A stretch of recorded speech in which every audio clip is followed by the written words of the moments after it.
ഫെബ്രുവരി March April മാസങ്ങളിലൊക്കെ ആയ പിന്നെ ഉത്സവങ്ങളുടെ സീസണാണല്ലേ. അപ്പോൾ ഇന്ന് പഴഞ്ചിറ പൊങ്കാലയായിരുന്നേ. പൊങ്കാല ഇടാൻ വേണ്ടി രാവിലെ തന്നെ പരിപാടികളൊക്കെ സ്റ്റാർട്ട് ചെയ്തിട്ടുണ്ടായിരുന്നു. കുഞ്ഞെ ഞാനും കൂടെ കുളിച്ചും കൊണ്ട് ആദ്യം ഒന്ന് അമ്പലത്തിൽ പോയി തൊഴുതിട്ട് വന്നതിന് ശേഷം പ്രസാദത്തിന് വേണ്ടിയിട്ടുള്ള എല്ലാ പരിപാടികളൊന്നും ഒരുക്കി വെക്കാൻ എഴുതി കേട്ടോ.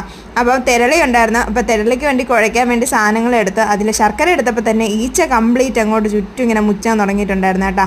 പിന്നെ പണ്ടൊക്കെ തെരളിക്ക് അച്ഛനാണ് കുഴച്ച് തന്നുകൊണ്ടിരുന്നത്. അപ്പോൾ അച്ഛൻ ഈ ഉണ്ണിയപ്പം തെരളി പായസമൊക്കെ ഉണ്ടാക്കാൻ ഭയങ്കര ഒരു എക്സ്പെർട്ടാണ് കേട്ടോ. ഇപ്പം ഞാൻ തന്നെയാണ് ഇതെല്ലാം ചെയ്യാറ്. അപ്പോൾ എന്നിട്ട് ഞാൻ ഇതിനെങ്ങനെ കോട്ടിയെടുത്ത് അതിൻ്റെ അകത്താണ് ഈ തെരളിയപ്പം ചുടാറ്. ചിലർ മാല പോലെ ഉണ്ടാക്കിയിടാറുമുണ്ട് കേട്ടോ.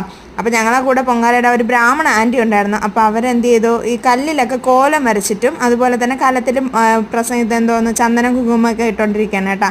ഞങ്ങൾക്ക് ഇതൊന്നും പതിവില്ല. ചന്ദനം കുങ്കുമം ഇടും, പിന്നെ ഒരു ചെറിയ പടുക്ക വെച്ച് അങ്ങ് വിളക്ക് കത്തിച്ചതിന് ശേഷമാണ് പൊങ്കാല അടുപ്പിൽ തീ വയ്ക്കാറ്. എന്തായാലും ഈ കല്ലിലൊക്കെ കോലം വരച്ചപ്പോൾ നല്ലൊരു ഭംഗിയും ഐശ്വര്യമായിരുന്നു കേട്ടോ. അങ്ങനെ 3 തലത്തിൽ എനിക്ക് പൊങ്കാല ഉണ്ടായിരുന്നു. പൊങ്കാലയൊക്കെ ഇട്ട് കഴിഞ്ഞപ്പോൾ കുറച്ച് ടാസ്ക്കായി പോയി. കാര്യം വേറെ ഒന്നുമല്ല, തലേ ദിവസം കുറച്ച് മഴയുള്ളത് കൊണ്ട് തന്നെ കൊതുമ്പും ചൂട്ടും ഒക്കെ ഒന്ന് നനഞ്ഞിട്ടുണ്ടായിരുന്നു കേട്ടോ. നല്ല രീതിക്ക് പുകയൊക്കെ അടിച്ച് തലവേദന സ്റ്റാർട്ട് ചെയ്തിട്ടുണ്ടായിരുന്നു. പിന്നെ നമ്മുടെ കല്ലുമ്മയ്ക്കും കണ്ണൂസിനും താലപ്പൊലി ഉണ്ടായിരുന്നു. അങ്ങനെ അവരെ ഒരുക്കാനായിട്ട് കുറച്ചൊന്ന് ബെത്തപ്പാട് വെട്ടെങ്കിലും അവസാനം അടിപൊളിയായിട്ട് തന്നെ ഒരുക്കാൻ പറ്റിയിട്ടുണ്ടായിരുന്നു കേട്ടോ. നമ്മുടെ 2 കുഞ്ഞുമണിയൊക്കെ ഞാൻ കുറച്ച് മുടിയൊക്കെ എക്സ്ട്രാ അധികം ഇങ്ങനെ വെച്ച് കൊടുത്തിട്ടുണ്ടായിരുന്നു. അപ്പോൾ അത് കണ്ടപ്പോഴത്തേക്ക് എല്ലാവർക്കും ഒരു കൗതുകം തോന്നി. കാരണം നമ്മളെ കല്ലുമ്മ കുഞ്ഞല്ലേ, അപ്പോൾ അവളിങ്ങനെ മുടിയൊക്കെ വെച്ചിട്ട് അവിടെ കിടന്ന് കളിക്കണേ കണ്ടപ്പോൾ എല്ലാവർക്കും അങ്ങ് ഇഷ്ടപ്പെട്ടു കേട്ടോ. പിന്നെ താലപ്പൊലിക്ക് അകത്ത് കയറി ദേവിയെ തൊഴുത് തട്ടമൊക്കെ ഇങ്ങനെ നേദിക്കണം. ആ താലപ്പൊലി തട്ടമൊക്കെ തട്ടിയതിന് ശേഷം പിന്നെ കുറച്ച് നേരം വെളിയിൽ നിന്നിട്ടുള്ള പ്രഹസനങ്ങളായിരുന്നേ.